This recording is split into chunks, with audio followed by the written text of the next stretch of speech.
In today's video, I'm going to teach you how to save your favorite homes on Zillow 2026 guide. Finding the right place is much easier when you can track listings in real time. And saving homes to your profile is the simplest way to do it.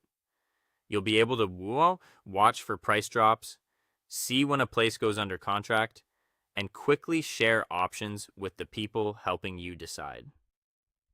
First, make sure you're signed in to your Zillow account.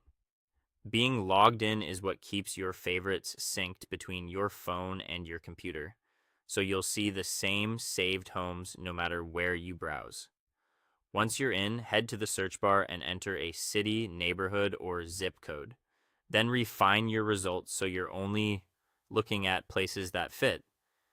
Use filters like price range, number of bedrooms and bathrooms, and home type to narrow things down. It's worth taking a minute here.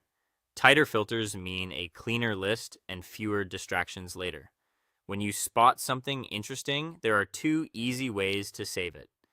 From the search results or the map, tap or click the heart icon on the property thumbnail. The heart will highlight to confirm it's saved. If you've opened a listing to see the full details, look for the Save button near the top of the page by the address. Click that, and you're all set. If you're not signed in, Zillow will prompt you to log in before it can remember your pick.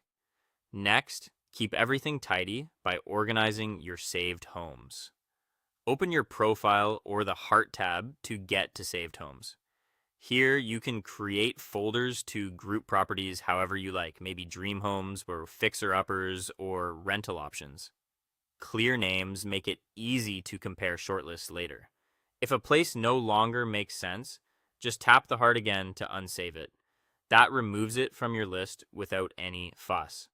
To stay on top of changes, enable instant alerts.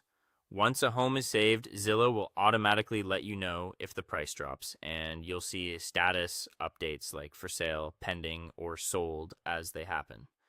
You'll also get recommendations for similar listings based on what you've saved, which can surface new options faster. If you prefer fewer buzzes, you can adjust email and push notification preferences in your account so alerts arrive the way you like, and that's it. Save as you browse, keep your lists organized, and let alerts do the heavy lifting. Happy house hunting, and I'll see you in the next one.